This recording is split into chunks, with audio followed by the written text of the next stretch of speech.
Hello everyone and welcome to the program Talk Sport here on Global Television. I am Samuel Odi. Many thanks for joining on today's edition of the program. Yes, actions, lots of it we saw in the MPFL. We'll be bringing you the standings and what the outcome of those results are. And currently, Ikorodu City are the leaders of the Nigerian MPFL standings, and they did that in a dramatic fashion after winning their last two games over the previous week. And also now we have seen the Rivers United are sitting third because they've been busy focus playing the CAF Champions League, but now they have been kicked out from the CAF Champions League and they'll be paying all of their attentions and all of their matches that they hadn't played. They'll be focusing on it now and see how they'll finish up with finish up in this season's or in this year's Nigerian Professional Football League. That's what we're talking about. And then moving on, we'll be talking about FA Cup as well, as 9 teams have made it all through to the next round. That's to the 5th round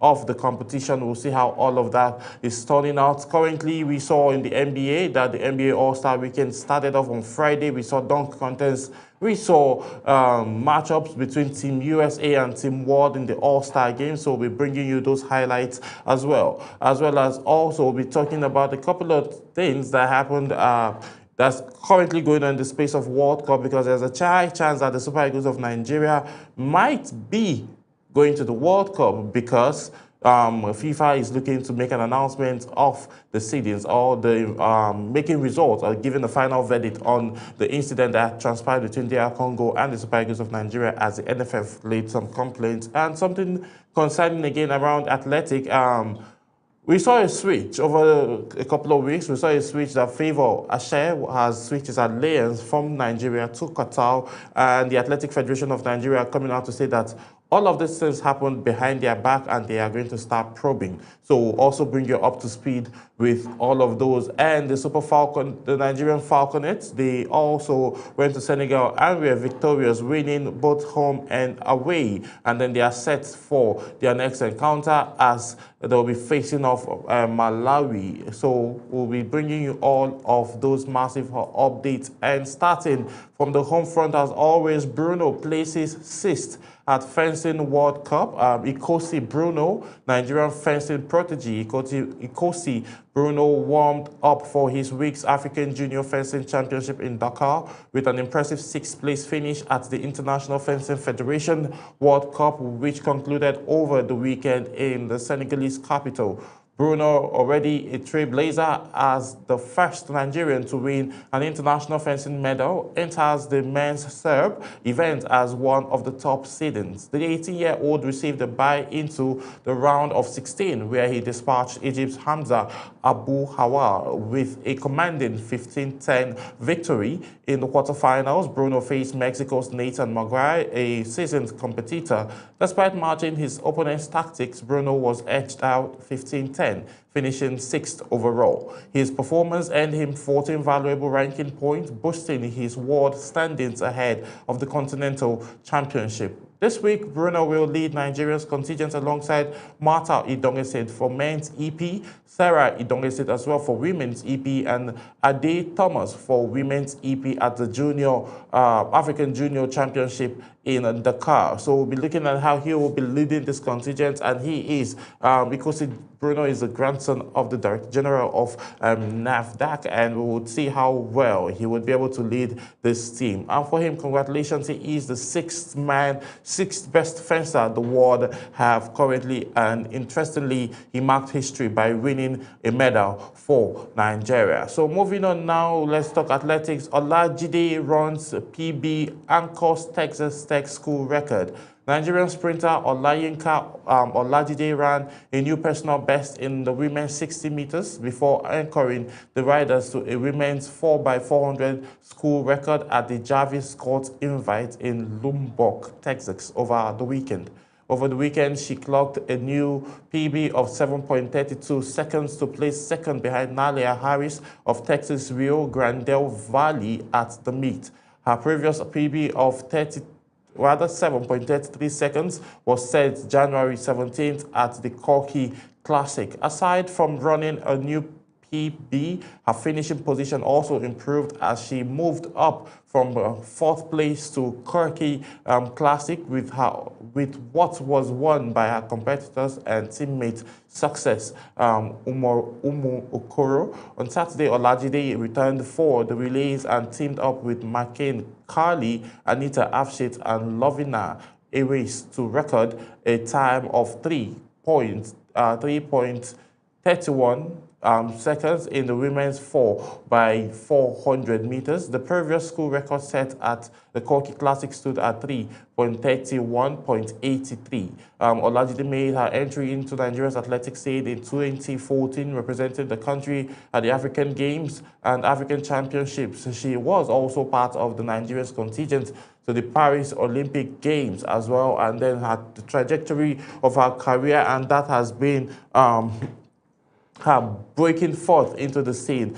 Representing Nigeria has helped her break forth into the scene, and she has been setting her own personal best records. And then we'll see how all of this will be happening, because a couple of these athletes as well will be coming back to participate in the Niger Delta Games that will be coming up shortly, very, very soon. Actually, it will be coming up very, very soon, and then we'll have more conversations around that. Moving on, OG breaks national under 20 shot put records. 18-year-old thrower Jessica Oji has set a new Nigerian under 20 shot put record on her debut under the country's flag, marking an impressive start to her new international career following her switch of allegiance from the United States. Competing at the Tiger Pond Invitational in Clemson, Oji produced a best throw of 17.74 meters to finish second in the women's shot put, a mark that officially marks her Nigerian nationality youth record holder. Oji, who represented the United States until February 2nd, 2026, became eligible to compete for Nigeria from February the 3rd under the athletic eligibility to represent a member role. Her decision to switch allegiance comes after a successful spell in American contingent system. She was crowned U.S. under 20 shot put champion in 2025, and now a freshman at the University of Pennsylvania set a new Ivy League record earlier this year with a personal best throw of 18.45 meters. The effort currently ranks her second in the NCAA this season. The 18.45 meters throw is particularly significant, standing 2 centimeters beyond the overall African record of 18.43 meters set by Vivian Chukwuemeka, although the mark was achieved before her transfer of allegiance was completed. Oji's performance headlines a series of notable outings by Nigerian athletes across contingent meets in the United States over the weekend. The records are just being set, and then moving on quickly, still talking about athletics. AFN says they are unaware of Ash Katal's switch, and they are set to begin probes. The president of Athletic Federation of Nigeria, Tokubo Okowa, says the body is not aware of the alleged switch of nationality by sprinter Favour Asha from Nigeria to Qatar, noting that the AFN will begin investigating athlete status from today. Asha was reported to have joined the Middle East countries project about 5 months ago, and has predicted more tracks and field stars will dump Nigeria for other countries in the near future. News of Asha's alleged switch surfaced online and over the weekend, a few days after he spoke about the country's training camp in South Africa. He now appears set to become the second Nigerian athlete reported to have initiated a switch of allegiance after a 150 meters world record holder Favour Ofile did in 2025. He is set to be joined in Qatar by Sunday Akintan, who recently impressed during the indoor season with a time of 6.48 seconds. Other athletes include some expected to be in camp are already reportedly plotting their switch. Ash is believed to have been in Qatar for the past 5 months after enduring a difficult 2025 season. One of those setbacks saw him disqualified in the final of the 100 meters at the last National Sport Festival in Abeokuta. So looking at this now, you may wonder why these athletes are making switch. They have complained about bonuses not coming up on time and salaries not being paid, as well as the fact that, they don't get to they don't feel appreciated the more, like just like what Favor did last year. She complained about the fact that a lot of things she complained about, the administrative part. She complained about infrastructure, she complained about welfare, and they are all particular about welfare. So looking at all of those now, that's why we are seeing all of this switch, and these are the best that we have. So the Athletic Federation and the president has made comments of the fact that they have improved welfare system for all of the athletes, and so far we've not heard nothing like that. So now, hearing this now is just coming as a shocker. This report is coming as a shocker, but investigation should be done. But talking about switching, even if you want to switch, Favor Ofili went through the right process, though the Athletic Federation of Nigeria were a bit resistant, but at the end of the day, they gave in. So if Favor Asha wants to switch his allegiance, it's just to come clean and do it properly, so that there wouldn't be, lots of issues. Even for other athletes that are looking to do the same, we are hoping they don't do it. But if it must be done, then it should be done properly, so as all of these issues won't arise. But it's sad to see that Nigeria will be losing its athletes to international communities. So whatever all of these federations need to do, they should do it to keep up taking care of these athletes, and also having Nigeria in the global map. We can't be losing our best hands to other countries. So moving on now, Ikorodu beats Eyimba, talking football in Aba, as 3C's team Wolves. League leaders Ikorodu City secured a crucial away win against Eyimba in Aba to maintain their lead in the Nigerian Premier Football League, while Shooting Stars strengthened their push for a continental place with a commanding 4-2 victory over Warri Wolves. At Eyimba International Stadium, Ikorodu City demonstrated the resilience that has defined their season. Joseph Arumala's 29th minute strike proved decisive as visitors absorbed pressure to secure all 3 points. The victory moves Ikorodu City to 44 points from 26 March, keeping them at the summit and widening the gap between Rivers United, who dropped to third after being overtook by Enugu Rangers. Rangers win 2-0 over Wiki Tories, courtesy of a first-half goal from Wisdom Iberim, and Godwin Obajide lifted them to 43 seconds and intensified the pressure at the top.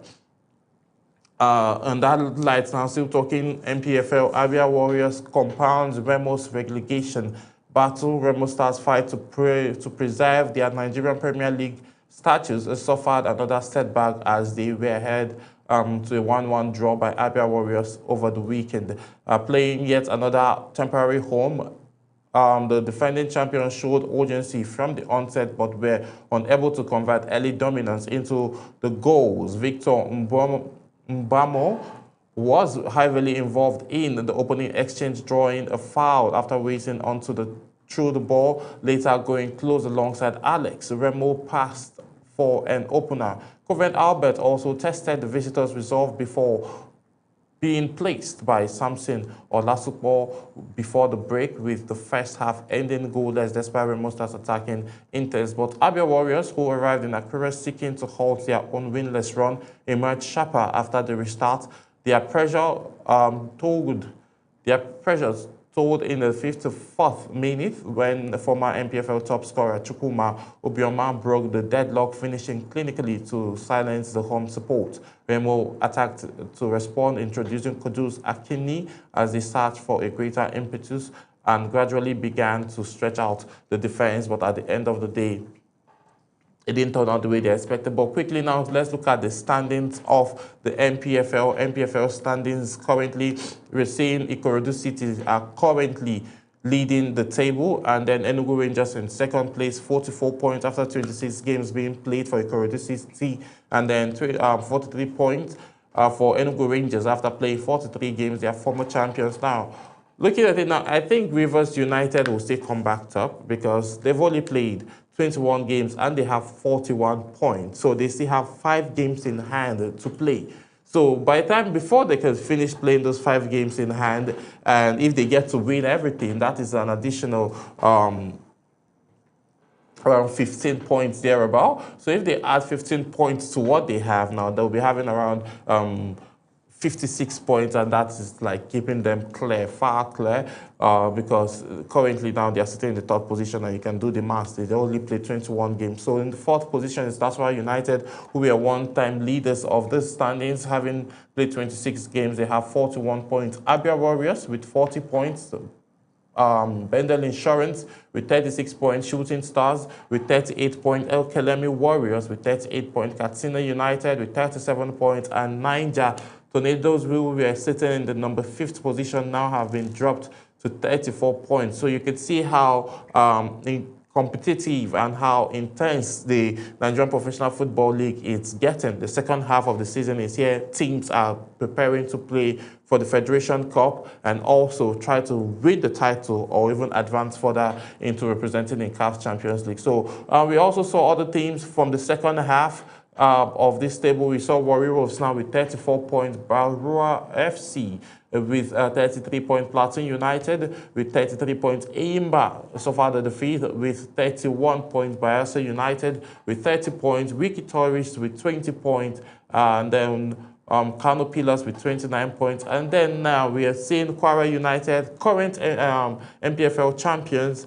and Kun Khalifat. All of these teams have now been relegated, and Abia Warriors are looking to even push further the win and then flipping Remo Stars into the relegation zone, as they'll be facing each other again over this week rather. That should be happening on Wednesday. So Remo Stars, we really don't understand what's happening with them. They did all the things that they could do. They won the championship, and now they're suffering relegation. We saw in the EPL, we saw Leicester City also suffering the same thing, coming all the way, playing very hard and strong, winning the EPL that year, I think 2021, if I remember, 2020, 2021, if I remember properly, they won, and then the next thing, boom, they found their way all the way to the championship. And it's the same, looking as if the same faith is what is standing or blurry for Remo Stars as we speak. So talking Champions League now, let's move on to CAF Champions League Confederation Cup quarterfinal draws.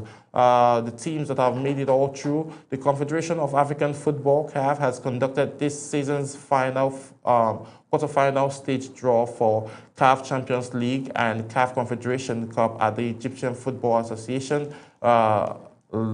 This will be happening tomorrow. The CAF Confederation Cup final draw is scheduled for 1 p.m. Sierra time, which followed by the CAF Champions League quarterfinal draw at the same 2 p.m. Sierra time as well. The draw also will be live on CAF's official YouTube page. The draw will determine the quarterfinals pairing and routing to the finals in the both competition. Quarterfinal teams for CAF Champions League will follow where we'll see Pyramid FC Regions, and also other teams that have qualified. All the qualified teams from CAF Confederation Cup would be placed for the quarterfinals clashes later in the week, and then we'll definitely follow all of that suit and then bring you all of the updates of what that will be looking like. So now, on the 20 Women's World Cup qualifiers, Falconets versus Malawi clash gets a date. Nigerian Falconets and Malawi will clash in the 2026 FIFA Under-20 Women's World Cup final qualifying round tie for the month of May. The first leg will be held in Nigeria between May the 1st and the 3rd, 2026. Malawi will host the second leg in Bautre between May the 8th and the 10th, 2026. Falconet defeated Senegal 3-1 on aggregate to reach the final qualifying rounds. Malawi trashed Guinea-Bissau 6-2 on aggregate to book a date with Moses Akuda's side. The winner on aggregate will qualify for the Under-20 Women's World Cup, which will be held in Portland later in the year, in the month of September. And these girls are looking very good. They played 1-0 here in Nigeria and then traveled all the way to defeat their opponent 2-1 in their home. So it shows how resilient, wherever they are ready and they are locked in qualify for the World Cup. Very interesting outing by these individuals, and we hope and see that this continues. So moving on now, Super Eagles to face Jordan in friendly World Cup uncertainty. The Super Eagles of Nigeria will take on Jordan in an international friendly in Amman in the month of March. Jordan will use the friendly as part of their preparation for the 2026 World Cup, which is going to come up in Canada, US, and Mexico. Nigeria's availability for the game will, however, depend on the FIFA's impending ruling on the country's eligibility to protest against Democratic Republic of Congo. The West Africans are also in talks with Iran for another friendly slot for the month of March. Jordan will be marking their maiden World Cup appearance this summer. Jamal Salami's side are drawn in a difficult group with the title holders Argentina, Algeria, and Austria. So we'll see they are looking to boost and get their team very, very strong. That's why they are seeking for a clash with the Super Eagles of Nigeria. So still talking World Cup now. Anxiety is up for the 2026 World Cup as FIFA rules on Super Eagles petition against Democratic Republic of Congo. The FIFA is set to make their ruling today on the petition from Nigeria against Democratic Republic of Congo, with the Super Eagles participation at the 2026 World Cup hanging in the balance. The petition was filed by the Nigerian Football Federation, NFF, back in December. According to NFF's complaint, at least 6 Democratic Republic of Congo were players who were picked in the African playoffs final last November were not eligible because they recently changed their nationality. The Eagles went on to lose 4-3 on penalties after game ended 1-1 after extra time. In a recent interview, the NFF General Secretary, Dr. Mohamed Sanusi, bragged, "We believe we have a strong case and we are waiting for FIFA's decision on our complaints." So looking at it now, Nigeria would be hoping to receive a positive ruling from FIFA. This would see the 3 times African champions take on DR Congo's place at the Intercontinental Playoffs tournament in the month of March, if everything pans out properly and the ruling goes in favor of the Super Eagles of Nigeria. So we'll just keep our fingers crossed and await what this report will be. So moving on now away from Nigerian football and the Super Eagles and the NFF, let's talk Arsenal FA Cup quickly, as Arsenal trashed Wigan 4-0 to reach FA Cup 5th round. Arsenal powered into the FA Cup 5th round for the first time in 6 years as the quadruple chasers crashed Wigan's 4-0. Mikel Arteta's side routed the third-tier strugglers with 4 goals in their first 27 minutes of the 4th round tie at the Etihad Stadium. Nono Madueke and Gabriel Martinelli netted for Jack Hunt's own goal was followed by Gabriel Jesus' strike. Gunners are back in the last 16 for the first time since they won the FA Cup in 2020, a success that remains the only major trophy of Arteta's signing. Holding the 4-point lead at the top of the Premier League through the League Cup final against Manchester City into the Champions League last season, Arsenal could end their silverware's drought with the remarkable quadruple this season. Arsenal's latest FIFA Cup clash with Wigan lacked the drama of their previous one in 2014, a semi-final win featuring a penalty shootout goal from Gunners captain Teta. Wow. So looking at this now, Arsenal have been able to, advance further, and then they're coming closer and closer and closer to winning a trophy after winning the last FA Cup in 2020. So now 9 teams secure spot in FA Cup 5th round, which is the latest. 9 clubs have qualified for the 5th round of the FA Cup following a busy weekend of the 4th round features. Wrexham and Chelsea were the first to advance on Friday night, with more teams joining them as at Saturday. At the Etihad Stadium, Manchester City defeated Stalford 2-0 with goals from Ryan and Mark Guncci. West Ham United qualified after Sincere Somerville scored the winner in an extra time against Brunt Albion. At Villa Park, Newcastle United knocked out 10-man Aston Villa, while Liverpool sealed a 3-0 win over Brighton. Several round features are still on to be played, and then teams qualifying for the 5th round. It was Wrexham, Chelsea, Manchester City, West Ham United, Newcastle United, Southampton, Mansfield Town, Norwich City, Liverpool. We saw Leeds United also being knocked off. So let's bring you highlights of the game between Arsenal as they trashed their opponent 4-0, and also we'll bring you that of Chelsea as well, as Chelsea was also victorious over the weekend. Here are the highlights.